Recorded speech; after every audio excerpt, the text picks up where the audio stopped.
I have never met a highly effective leader who wasn't competent in self-awareness. You're only aware of what you're aware of when you become aware of it. And the thing about our history is indefensible because it is what it is and you can't change it. But we can live our lives from now on. There's a couple strategies we'd like to offer which are super simple, but way more rare than they should be, particularly among Christian leaders. I think I'm connecting. I think I'm relating. I think what I'm saying is tracking or relevant, but from your facial expressions or from your posture or from your nonverbal language, I may be tentative or uncertain or unsure. Right. And so just pause and say, would you give me feedback? And that's so useful to us to get solicited feedback that improves our self-awareness. So tonight we get to open up our conversation around the fire talking about the leadership competency of self-awareness. I have never met a highly effective leader who wasn't competent in self-awareness.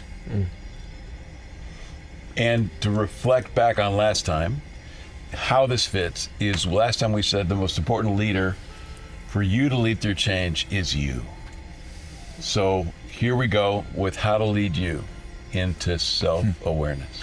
I think we start off by saying it's a real challenge to be self-aware because you don't know What you don't know. what you don't know until you do. so one way to say it rather clumsily is you're only aware of what you're aware of when you become aware of it. And the thing about our history is indefensible because it is what it is and you can't change it. That's right. But we can live our lives from now on. Yeah. So there's up till now, and up till now I wasn't very self-aware, and up till now I wasn't paying attention to you, and up till now I wasn't a good listener. But from now on, I'm going to choose to be different. I got a perfect illustration of that. So I have a colleague that I love and a teammate, the same person. And I'm in my garage having a telephone call with this esteemed colleague. And Not how you talk to me about him. Just wonder. And he's actually in California. And he's actually sitting here tonight around the fire. So I've been eliminated from the esteemed colleague. This will be so fun. So Nick and I are having a conversation. And I don't know, we're chatting about team stuff or tasks or work or whatever we were talking about. I don't even remember. Probably Kirk. We were probably talking about Kirk. We might have been talking about teammates. No, we didn't. But all of a sudden, Nick says, this is how I recall it. All of a sudden, out of the blue, Nick says to me, you just interrupted me. And it's not like the first time. It's like, are you aware that there's a pattern? And I thought to myself, no, I'm really not aware, is what I'm having the thoughts in my head about. And at the same time, I'm thinking, I really don't want to be that kind of guy because it shuts off communication. And it's disrespectful from my belief system. So I wanted to ask Nick what was happening inside his mind that prompted him to be forthright, honest, but to help me potentially be aware of a potential blind spot. Yeah. What was going on? I mean, I'll say that you really you've set the relationship up to be one that's, safe in some ways. And I think that for me in particular, interrupting says some things that, I don't know if somebody's saying, they're saying when they're doing it. It's just a thing for me. So yeah, I had that moment of risking. Sometimes we say risk offense for the sake of breakthrough. Risk an offense, that's right? good. Yeah. And DZ responded so well. I was probably frustrated, in the moment, and just wanted to, and never said anything before, and just said, hey, you aware that happens often or occasionally? I can't remember exactly what I said, but Yeah. And, you've led in a way, you've modeled, a way of being for me that I felt like you would receive it. Right. Well, in fact, I'll never forget it. Yeah. And the benefit of your risk has helped me in every relationship since.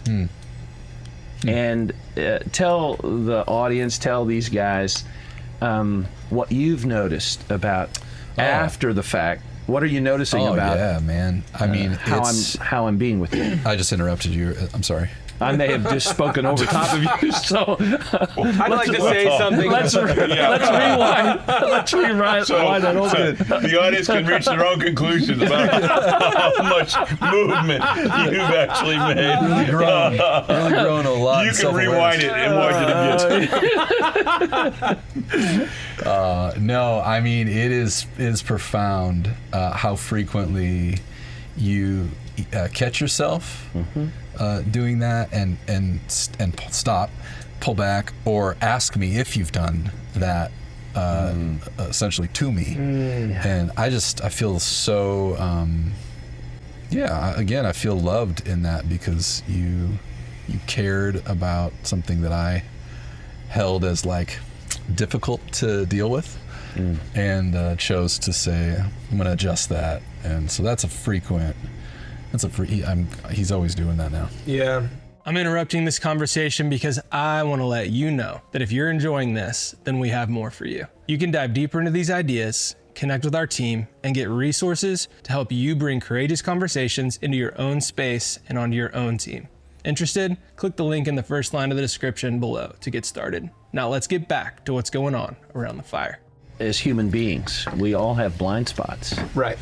And I think it feeds right into what Kirk said earlier. We're not aware of it until we're aware of it. Right. And I was not aware that there was a propensity or a tendency for me in my enthusiasm and in my wanting to be alongside people in conversations.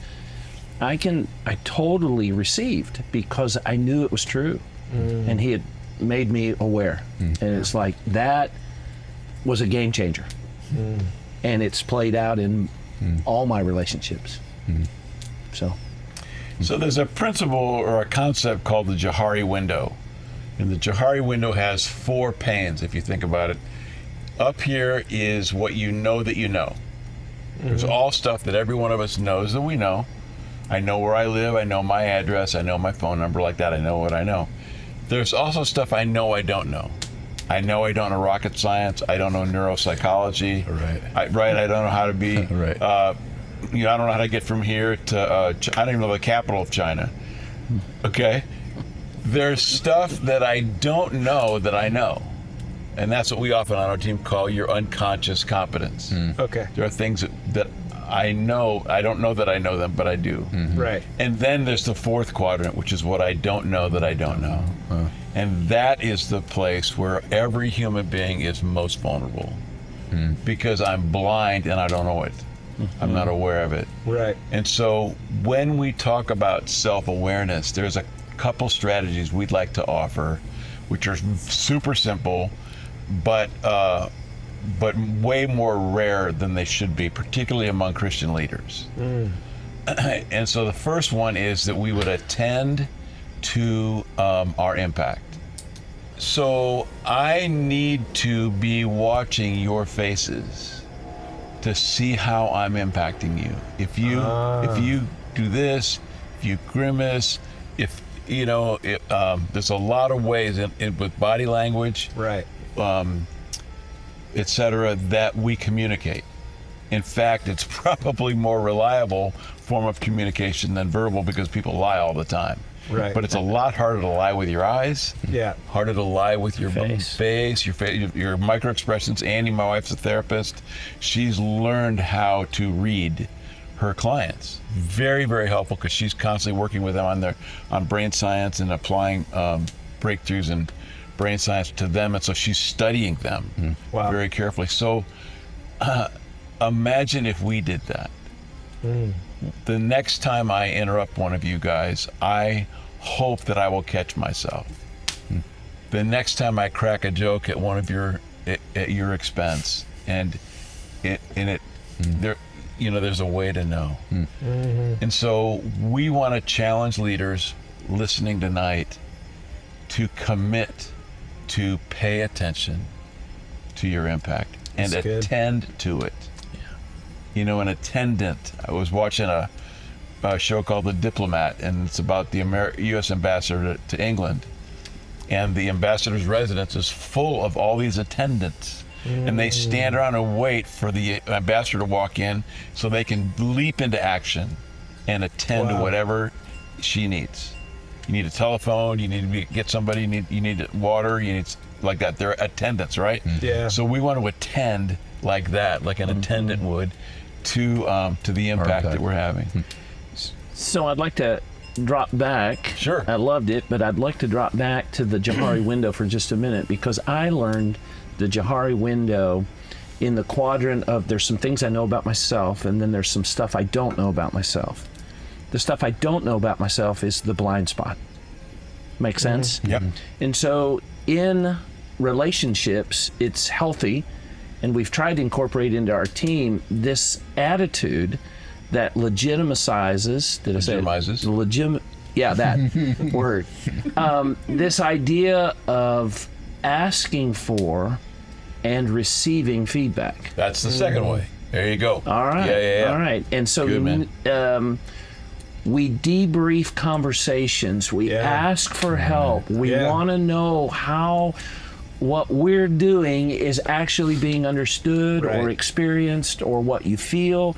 Yeah. And I just think that rhythm of our team has been uncommon and resourceful. Yeah, I mean, I've heard at times from teammates ask the question, "How have you experienced me Yeah. in this Right. moment?" Say that again. How did you experience me? Me. Okay. Yeah. I've heard that asked on our team. How? I mean, that's a it's Just a way of Right. checking in. right. Right. Yeah. It's funny, I even hear you two using that language back and forth during these conversations. I experienced you As as vulnerable. this before, and I experience you now. differently. We in these conversations, I hear that language. Yeah. And that's so useful to us to get solicited feedback that improves our self-awareness. Yeah. I think I'm connecting. I Right. think I'm relating. I think what I'm saying is tracking or relevant. But from your facial expressions, or from your posture, or from your nonverbal language, I may be tentative or uncertain or unsure. Right. And so just pause and say,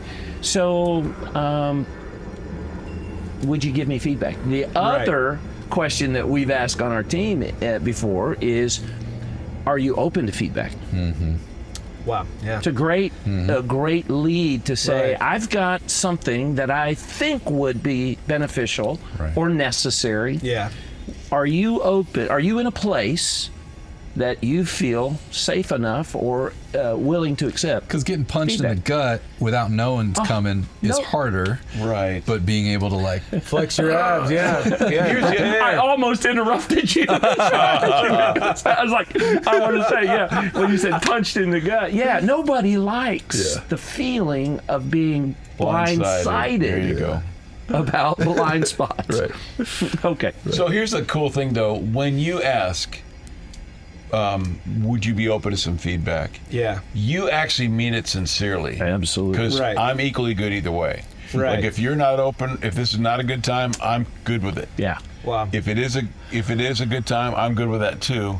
But you're not insisting or demanding or any of that kind of stuff. And I think That's that's right. really powerful, because let's say that you said that to Nick. Would you be open to some feedback? And you're equally good either way. And so there's no leverage on you to have to say, oh, gosh, I'm exhausted, I'm bummed, but I guess I have to say yes right now. Yeah, and maybe now's not a good time, and so I choose to say not at this time, and you're good with that. Great. because we can go back to it later. Maybe I'm more ready another time. Maybe never. One time I told Nick I wasn't open to feedback, and he asked me if I was open to leaving the team. So, no, that didn't happen. Well, we're talking a lot Playing about hardball. So, Yeah. this is great. We're talking a lot about how we are trying to work out some of this self-awareness, Yep. raising the value of self-awareness on the yeah. team. I'm curious about how we, in addition to the examples we've shared, how are we inviting or encouraging self-awareness on our team? Yeah. So, can I play, Nick? Yeah. Yeah, sweet. You know, one of the things that we do is we help churches find mission. We help church congregations individually find mission. We do training. Right. We go there, we do a training, and so we facilitate that. And I think there is something that I experienced that when you first join the team, you're first facilitating, there is an expectation that you are going to receive feedback on your facilitation. Yeah. And so Kirk was there with me, or I was really there with Kirk, and We were together. Don't know what you're making up. it was a bro. little more. I was the new guy, and Kirk is the experienced guy, and he gave me feedback after I facilitated, and it's so interesting. If I think about the Johari window, I was somewhere in the middle of knowing that I didn't know and not knowing that I didn't know. I had a gut feeling like this part wasn't great, you know? Yeah. And the feedback that Kurt gave me brought me squarely into the I'm aware of what wasn't great. And actually, because I became aware of Yeah. what wasn't going well, I was able to address it and improve, immediately Yes. improve. Yeah. And did. it's so Yeah, yeah. beneficial. Yeah. It's very beneficial, that culture for me. Well, I love that illustration for this reason, in addition to just your development and your improvement. There's a long history on our team of veteran facilitators, veteran coaches, veteran teammates loving us rookies enough. Yeah, man. I remember my first time. Training event? Yeah, I'm in Yeah. California. And I was given a certain section that was very, kind of easy to facilitate. And, of course, I'm Straightforward. human. Yeah, Yep, it's follow the just not script. complicated Yeah. ideas. And anyway, I finished that and I walked out and I felt like it was just okay, but I was really self-conscious and I don't know that I got all the points right and everything.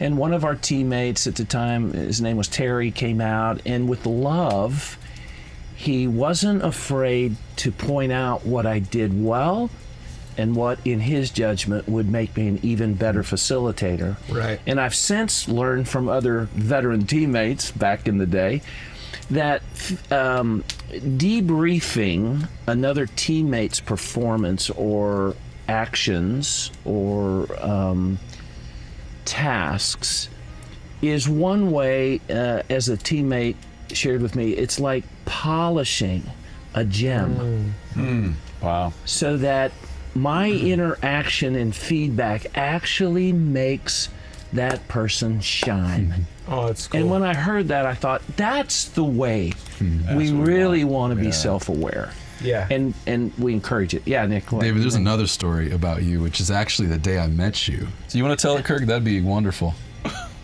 Well, there's a module in our training on facilitating discovery, and we're contrasting standing up and preaching or giving a monologue. Is that what we're talking about? Absolutely. Yeah. Absolutely. Versus the. I've blocked that out. We're not talking about trauma. That's a whole nother conversation. That's a great. I don't think we should go there tonight. No, I'm not open to this feedback. I don't blame you. And we're almost out of time. so I think we Love the Isn't story. that a shame? We're I out love of the time. story. I love the story. No. Do you want to tell? Yeah, finish it up. I think I interrupted you Finish it up. on purpose. No. All right, so Z's sharing the facilitation with Matt. They're doing half and half. Z's going to do the first half. It's about a 20-minute module, and it's dialogical. who's the guy? Socratic. It's a Socratic thing. Okay. He's raising questions, and the room is going to respond back, and Dave is going to ask another question. They're going to respond back, and it's a guided discovery process. Except somehow, we're all sitting in the back room with our mouths hanging open because we think he's had a stroke because he's been up there lecturing, and he's walking around lecturing on the virtues of facilitated discovery. So passionately too. Oh my God, he yeah. was lit up. And all of us are like, the guy's had a stroke. He never turned it over to Matt. He used up all the time. It was so good, guys. So What it's- it? Oh my, that's yeah. But how'd that feedback come? Yeah. From the team? 'Cause Sarcasm. I wasn't on the team yet, right? So the way you tell the story is that there's sarcasm, there's joking, and to me it just was like a reflection of the culture that has been built around feedback being permissible and Sure. accepted Right. and Sure. wanted and desired. That's right. you know? Right, So- right. And necessary. And you were awesome. I mean, you Yeah. received it really well. And you're the one that started saying, "Yeah, man, what happened to stroke? What happened to me?" But that makes like the team culture Yeah. so much better when Right. Yeah. when the way it's handled is like lighthearted, Yeah. That's right. open. That was to- your first training event. That was the one where As a I wasn't participant. as a participant. I came as a pastor. Oh. Right. And that's where you and I began to talk about joining the team. But Yeah. yeah, and so ever since then, there's just been these wonderful moments of how the team exists with values like that. Yeah. Yeah. And how like special and unusual Yeah. that is. So it fosters a particular kind of humility to realize that I'm not perfect and I don't have to be perfect, but the self-awareness makes me better, builds me stronger, helps me be more confident, Yeah. and there's freedom when there's large advances in a leader's self-awareness. And that's what we're encouraging our listeners and our other Christian leaders to go for. So ask for and receive it. Yeah. Take risk and disclose as you're making discovery so other people can know what you're discovering about yourself or about them or about others. It just creates that environment you were talking about that people really are maybe secretly hungry for, a safe place where I can begin to be more of who God created me to be. Yeah. Right. So that's probably all I know about self-awareness. So on that Maybe you note, could help me know more about let's pivot to a blessing. How do we do that? I think it's the perfect place for a There blessing. we go. Yeah. So, guys, we bless you with the recognition that everywhere you go is a safe space. And because it's safe because Christ is with you. Amen. And since he's with you and it's safe, then you can be open to feedback. That's right. Even when the feedback comes in an imperfect package. Nice. And sadly, a lot of feedback that I have received has come in inappropriate, angry, vitriolic, and yet there's been truth in there. Yeah. And so it's been a gift to me. And I pray that feedback would be a gift to you, and that you and the four of us really would recognize it and embrace it as precious as it is. Yeah. In Jesus' name. That's it for our time around the fire today. It was funny to hear Kirk say you're only aware of what you're aware of when you become aware of it, and yet it's amazing how accurate that statement is. And I hope that this conversation has stoked your hunger to find out what is in that quadrant of the Johari window labeled "What I Don't Know That I Don't Know." Because as Kirk said, that information is what we are most vulnerable to. I know this hits home for me because a couple weeks ago, I got feedback from a trusted friend that made me aware of a pretty big gap that I have been developing over the last few years. And that feedback was a game changer for me. It felt like the Holy Spirit had set me up to be ready to hear that feedback just when I got it. And I've been able to get running on making some changes in that area. And now I want to challenge you. Before the end of the day, ask for feedback from a trusted friend who knows you well enough to be able to see some of the gaps that you might not be aware of. Maybe they won't have anything for you, And maybe it'll bring some much needed and helpful self-awareness that you and Jesus can partner on. If you enjoyed this conversation and want to dive deeper into these ideas, connect with us about them, or get resources to help you bring this conversation into your own space and onto your own team, then click the link in the first line of the description below. Please take a second and hit the like button on this video, because that tells YouTube to send this video out to more people so that we can reach them with this conversation. And if you want more, hit the subscribe button while you're down there. If being a part of this conversation has been helpful, feel free to share it with somebody who you know that might benefit from it. And until the next time, may the Lord bless you and keep you and make his face shine upon you.